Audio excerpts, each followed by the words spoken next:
Hello muddy people, I'm Nat at Mud Magic. Welcome back again to another kiln opening.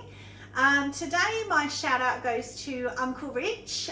He's been going through a bit of a hard time at the moment, so he's home now from an operation. So I hope you're doing well. Don't be a big brave man, let Julie pamper you, you know she loves that. So let her get some joy out of looking after you.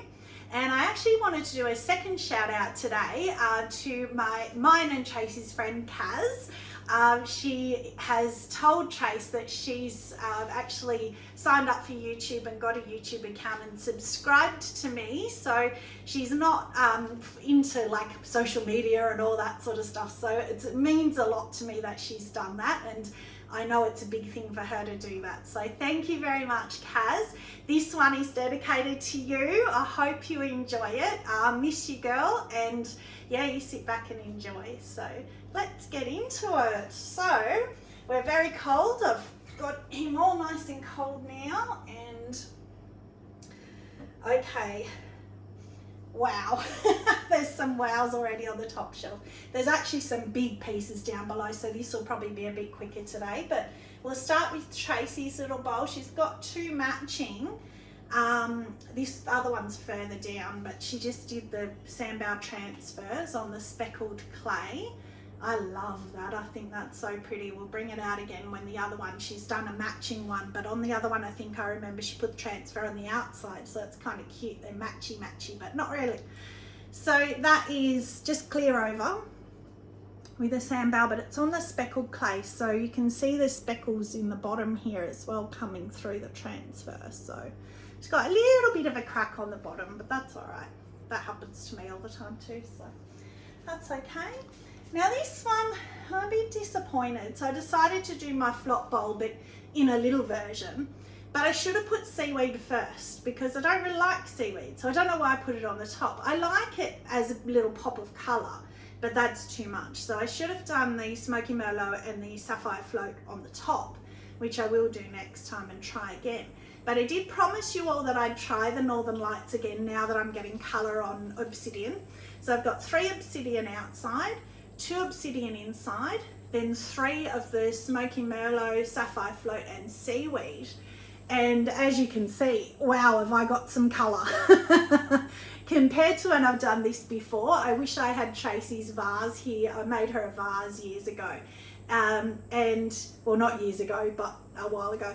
And there was, unless it was in the sun, you can't see any colour, but it's, yeah, there's colour. So I'll do that again and put the seaweed first. But I'm happy that it's working. But the big wow for me, and I have to put my hands on it, I have to get it out because, oh, you know I love pink. Well, pink and purple is my favourite combo. And look at that.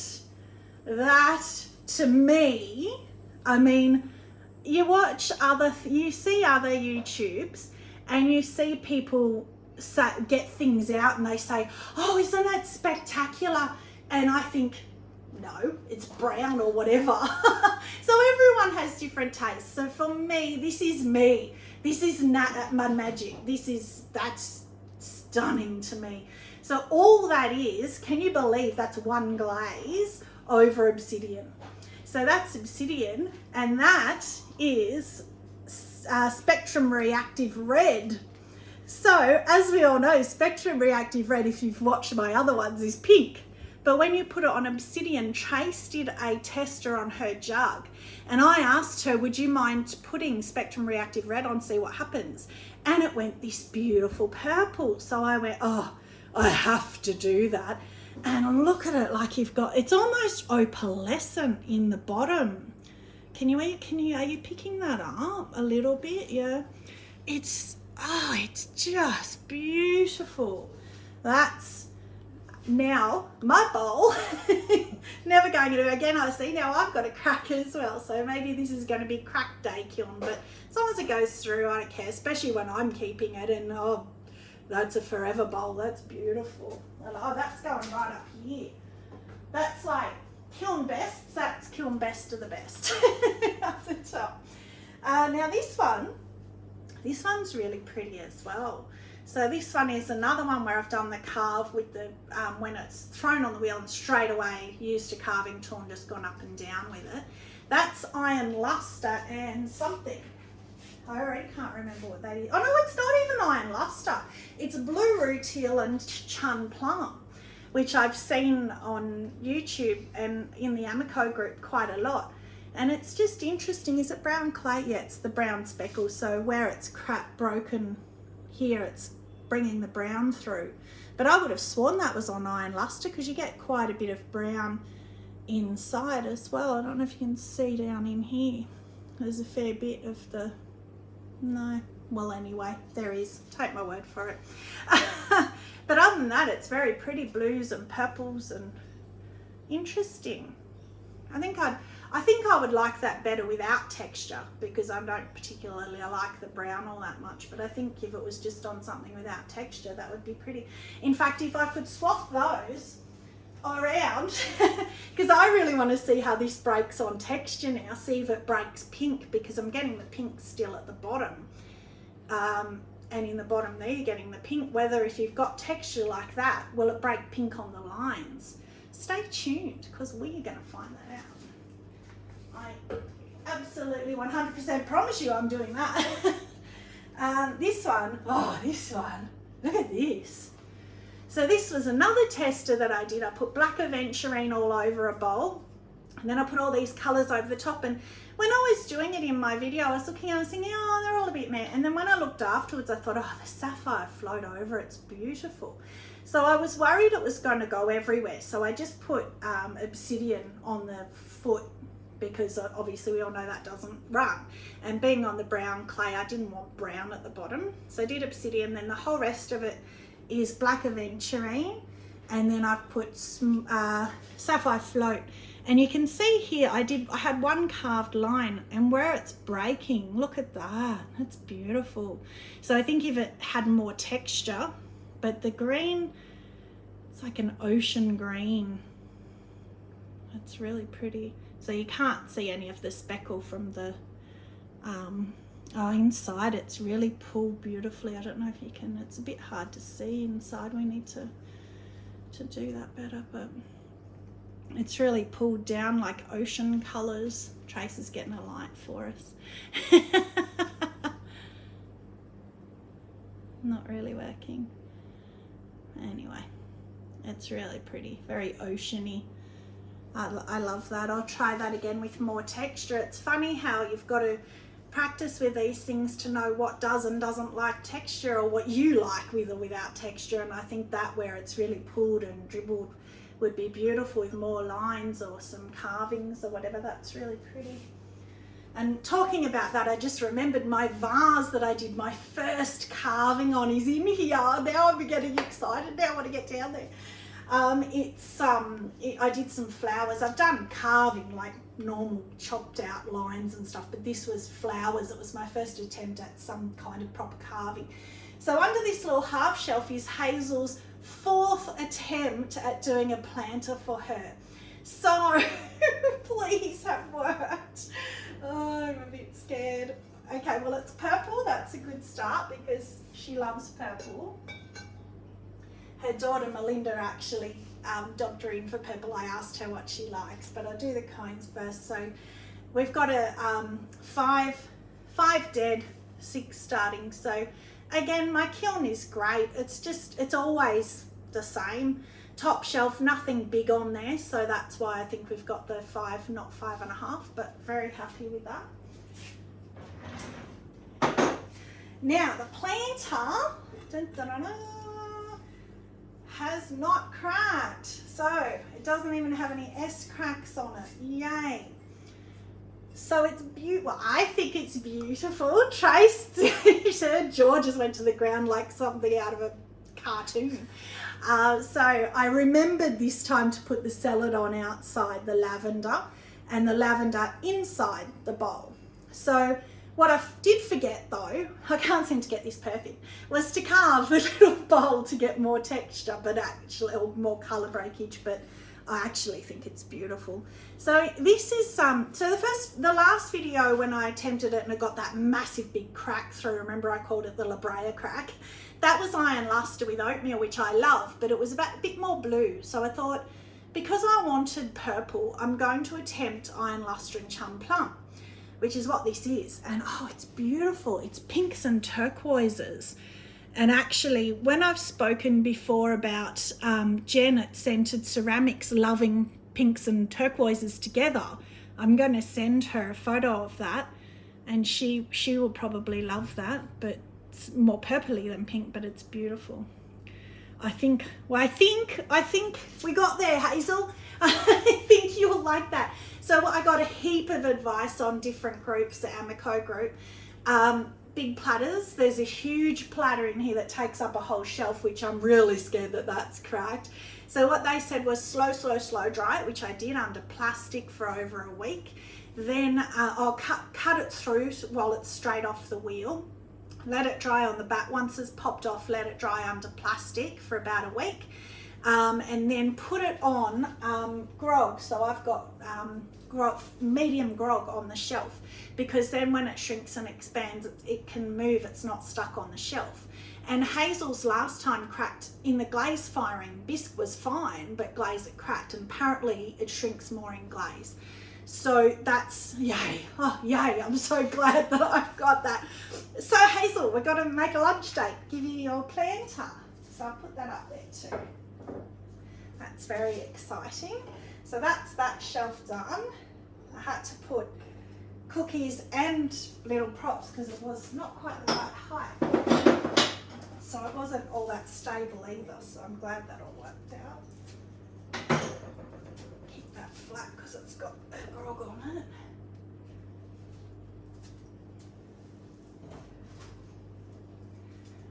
Okay, yay. So what? Oh, that's yours. Oh, I found my kiln fail. Okay, well, it's actually spat on my shelf too, so that's interesting. Okay, we'll make you wait for that, but it's horrible.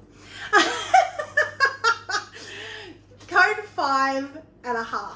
Beautiful, just what I wanted. Usually means the glazes don't melt. Usually. Just not the case today. So another platter, this is, oh, actually I'll just get these out of the way first. Trace might want them to crush onto hers. I'll get them out of the way. So this is a platter, no cracks again, yay. So obviously that's working. Well, I don't want to speak too soon because it's the next shelf, the big one. But no cracks at all. And that is obviously just a brown speckle with the transfer on and the clear over. So I'm really happy with that. So my mum asked me ages ago to make her some what they call bird baths. So she wanted them 30 centimetres and 35 centimetres with a 9 centimetre wall. Well, the wall was my problem. I couldn't get it.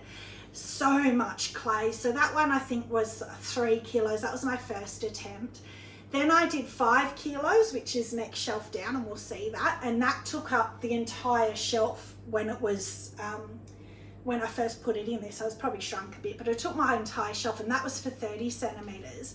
And I could still only get the walls to about 6 centimetres. So, and that was 5 kilos of clay. And I said to her, it's not economical, it's not financially viable, but also it was just, even to throw that took all of my strength. So I'm really happy. That's like a little pie dish now. That's really cute. So I'm very happy with that. I can't bring it out. It's just horrendous. So this is the matching. So cute. So cute, if I do say so myself. Wow, wow, wow, wow, wow. For that one. So cute. I love that. Big win. Big kiln win. No, not in that. This one is the one that Trace said to me looks like a pregnant lady. So what I realised afterwards when I went to belly it, because as you know it's my shape that I love, I pushed too hard too fast. So I kind of pushed it out and then my pressure must have come back a bit and it just was uneven. I still love it. I always love the cobalt and the white. It's beautiful. And it can be a little vase or something, I don't know. It's not cracked either, but yeah, that's cute. As you know, I love marbling, so still not getting it out. This one, that's cute. Oh, so that's the other one to the blue rutile one. So that's a little matchy for that. Blue rutile chum plum. That's really sweet. It's pulled a little bit in the bottom, which this had as well, but I don't think you can really see it, but it has crawled a little bit. I'm not really sure why, but anyway, that's still cute. I don't mind that. Now, you don't want to drum roll this so it's all over. Oh no, it hasn't gone onto the cookie. Oh, because the cookie was the same colour. Yeah, she's seen a little glimpse of it. So, those of us who love a laugh with us would remember the jug fiasco and how the jug had snow with cosmic tea dust over. And what did we call it? Baby poo brown in a nappy. This is not snow and cosmic tea dust. This is really weird because it's one of my favourites. This is iron lustre and oatmeal. And I love iron lustre and oatmeal. That's weird. So you got a tiny little bit of the purple here. But iron lustre and oatmeal almost looks like this normally, or the hazels. Like that's iron lustre chum plum.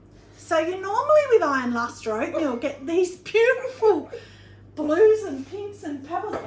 Now this is a refire, and she hated it to start with. It was hand built. It's worse now.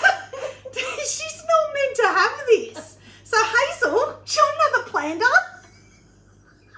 She could bury it in the garden. They could find it in 1,000 years and think, what were they doing back then? Because it still wouldn't be pretty. And all the dots from the first firing that she was trying to cover the colours have actually seeped through.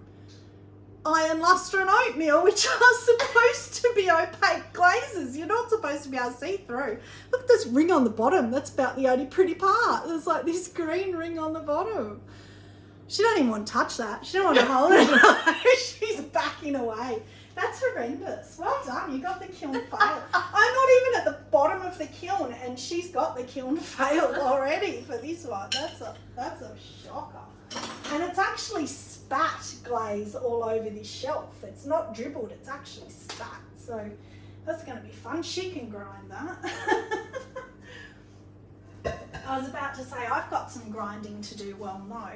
Yay! The big platter did not crack, and it's pretty. So this is actually, I probably shouldn't be saying or showing because it's actually coming Mum's way. So Mum, I wasn't going to tell you. So there you go, 5's really dead and 6 is going. So nearly 5.5. So the whole way through we're about the same from the look of it, which I love. But, oh, wait till you see. It shrank a lot. No cracks. Look at it. So that, wow, that gets a wow for the size of it. That's definitely the biggest thing I've thrown. As you can see, the walls are nowhere near as high as they needed to be. I'm still giving it to Mum because, you know, I think she'll still put it out for the lizards or something in the garden. She lives in the bush. She's a beautiful, beautiful house right backing into the bush. She's a bush regenerator, so she loves all her Australian natives and being in nature. So I thought I'll put leaves on it because that's very her. Just clear again over the speckled brown. She wanted brown, so I thought, well, she's use brown clay. It's easy and it's pretty. I like the speckled brown. So I'm so happy with that. So all that research that I did into not cracking has worked because they say if you want 6 things, you need to throw 9 to 3 will crack. So a third. So I've really had 3. My other platter and the planter with my new way of doing it, none of them have cracked. So mathematically, one of them should have, touch wood. So, so yeah, I'm so happy with that. So happy. So, and I don't do a foot ring on the big ones because it's only going to lead to make it prone to warpage. So why bother? I actually quite like the flat base anyway. So that's that shelf was that one piece. So that's, to try and get that out. without spilling the sand everywhere, the grog. Last shelf. Oh, scary, what's in here? Oh, my big vase is in here. All right, let's get Tracy's one because she's had a little disappointment. So. This is her other one. So where's the other one? So this is what I was saying. So I love that idea. I'm going to do that myself. So you got matching, but one's on the outside, one's on the inside. So I think that's a really sweet idea. Or you could do, you know, a blue transfer and a red of the same transfer in a different colour maybe, or yeah, something like that. So they're really cute. Look how well she did. She's just only learning, and she got two matching perfectly, same size, beautiful. And that's speckled clay. It's so pretty. So yeah, so you can be happy with those two anyway. So put them there. And then kiln props. These kiln props are boring. And so we got much more bending on the 6 with that one. So that's a definite 5.5, nearly a 6 if it hadn't hit. Oh no, it hasn't hit. So 5.5. So that's very good. This one, I don't remember what I did on this, but oh, it's got the sand come through. Oh, this was the refire, because if you remember from last time, I didn't put enough rainforest, and in fact it's still quite streaky, interestingly. So I only put 2 more, so there was 1 coat, I put 2 more. I was tempted to put 3, and probably should have, but I'll probably leave it now because I was going for an ocean theme anyway, and it's kind of watery and kind of oceany wave like movement, and I guess it makes these have a bit, look like they have some movement to them, so I actually don't mind that. And then so that was rainforest, and then inside was rainforest, I think from memory, sapphire float and seaweed. That's what it looks like anyway. But I brought more down here too, which again I've done too much seaweed, but I'm happy with it. I'm glad I did a refire on it. That's pretty. And then the last one, my vase. Oh, I've never done anything like this, and I didn't know how to glaze it, so I decided to go with iron celadon. And it's because last time when I did the iron, it was like toffee, and it was just delicious, and I loved it. And I think I like it. I think I'm gonna have to. It's gonna have to grow on me. But I was going to do marigold, and I'm glad I didn't. So I didn't wipe back any underglaze on here. So that's just the iron celadon has done that itself. But I love that caramelly kind of, that colour. I do like it. I think it probably takes away a bit of the texture because it's a bit dark maybe, but I do like it. I definitely like it. All right, so I think that, yep, that's it. So the kiln flops and favourites are really, really, really, really easy this time. There's no question. Kiln favourite, easy peasy. I will stay tuned. That's going to go on texture next. So that's a promise. I'll do that on texture. And gee, I wonder what the kiln flop is. Baby poo brown. Apparently, once a kiln now, we're going to have baby poo brown. So that's, I'm totally perplexed by that, but there you go. This one was actually a set of 4. I haven't done the other 3 yet. They haven't been bisqued yet. So I'll do the other 3 with seaweed under, and I'll keep this out and we'll compare. And then I'll have to throw a 4th one again. But the beauty of the flop bowls is it's easy to match. They don't match. So they don't have to nest or anything. So I'll just throw a 4th one and flop it and it won't matter. But yeah, that'll be interesting to see when I do that again with seaweed under, the difference. So that is everything for the kiln. Thank you for joining me again. So till next time, stay muddy and have a magic day. Bye.